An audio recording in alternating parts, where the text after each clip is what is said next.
Hi, everybody. This is Sean Heidemann, designated broker with Position Realty. Today, we are recording our Phoenix Real Estate Market Report for the month of June. And first of all, we're going to talk a little bit about foreclosures. I've obtained some information from a company called Atom. They are a data collection company, and they have some historical and forecasted information on foreclosures that I thought would be useful for everybody. So let's get started.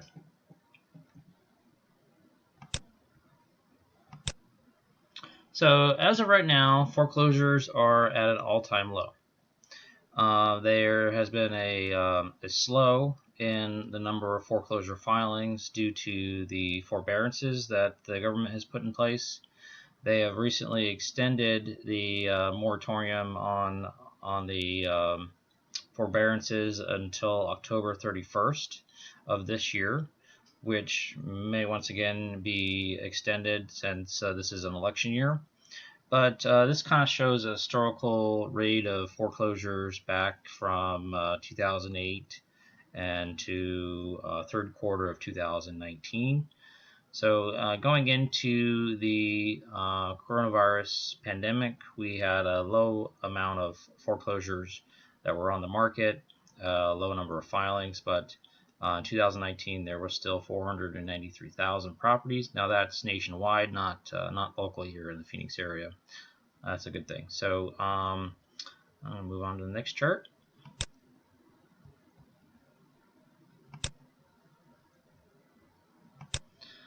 So they are predicting that if foreclosures rise, they're saying that it's not going to rise until 2021. That overall prices nationwide, prices could fall. Now the Phoenix market, our market's a lot stronger. We haven't been hit as hard as a lot of the states like New York, New England, Connecticut. East Coast basically is getting hit pretty hard, but the Midwest and the West, as far as appreciation, is not. That's due to the high demand of people wanting to move here. So there may be some foreclosures, but it more than likely won't be as bad as other states. So, but this is a projection based on national data, and it goes all the way out to 2025. So they're showing here that towards the end of the year, if foreclosures rise, if the moratorium does not get extended, then we're going to start to see prices fall. People aren't going to want to buy during a declining market.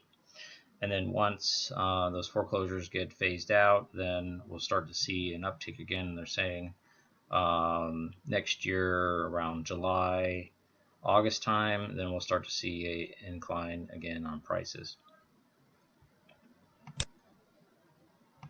And this is purchase activity, and that goes along with the foreclosure filings. So people aren't going to want to purchase during the decline. So purchase activity is going to be way low until about July of next year, and then we'll see an uptick in purchase activity towards the end of 2021 and 2022. So that's it on the foreclosure data. So let's get started on the Phoenix market report. The number of new listings decreased 0.2% in June from 9,043 listings in April to 9,063 listings in June. Last year, we experienced a slightly higher amount of new listings coming on the market in June 2019 at 9,313 new listings. Due to the swift action of our government by creating the CARES Act and a moratorium on foreclosures of government-backed mortgages, the number of new filings has not increased above historical trends. Last week, this moratorium has been extended until the end of October 31st, 2020.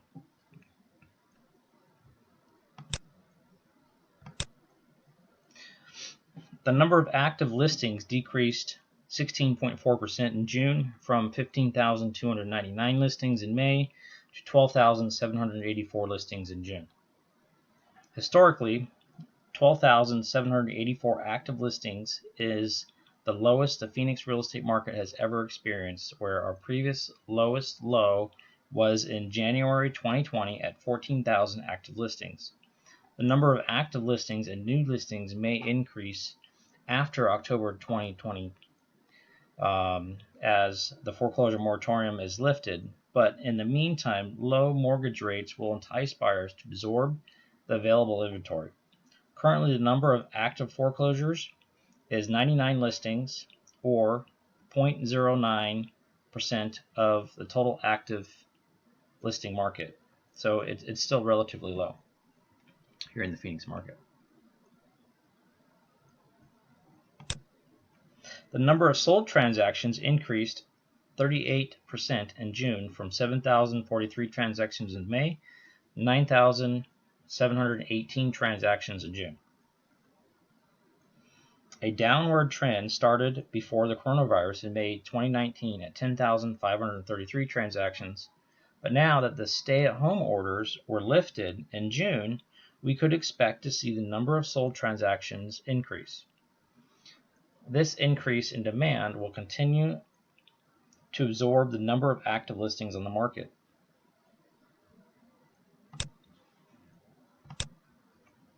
The average days on market started a downward trend since February 2019 at 72 days on market, and it started a new downward trend since February 2020 at 64 days on market.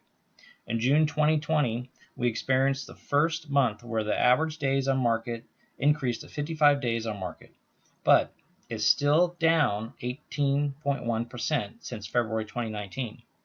This increase in the average days on market could be contributed to the amount of active homes on the market.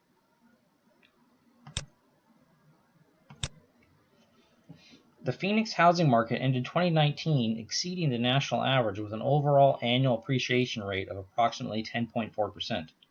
The average sold price increased in June 2020 at $369,175. We are still down 2.4% from the peak at $378,845 in March 2020. The sale to original list price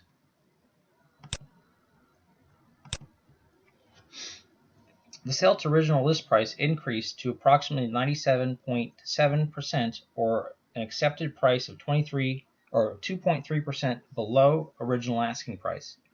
The average sale to current list price decreased to approximately 98.8%, or an accepted price of 1.2% below the current asking price.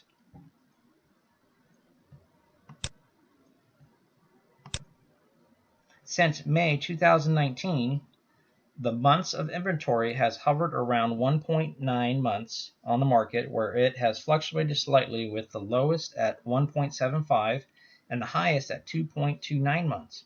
In June 2020, the months of inventory decreased substantially to 1.32 months from 2.25 months in May, or a decrease of 41.3%. From the lowest low of 1.75 months, an inventory of 1.32 months is 0.43 months, or negative 24.6 below the previous low. Hopefully that makes sense. It's not too confusing. So overall, the Phoenix real estate market is volatile due to the governor's stay-at-home orders, decreases in mortgage rates, high unemployment, and continued uncertainty around the coronavirus as a whole. Now that the stay-at-home orders have been lifted, we are seeing the number of sold transactions exceed the number of new listings. The number of active listings is making historical lows. The average days on market are increasing. The average sold on price increased, and months of inventory has broken below the previous low of the range.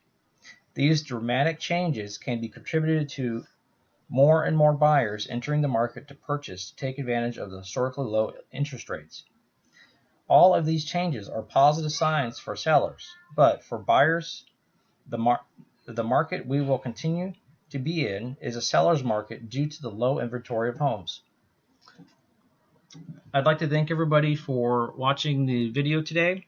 Hopefully it was informative, and please stay tuned for the next market report, and we'll see how this volatile market changes next month.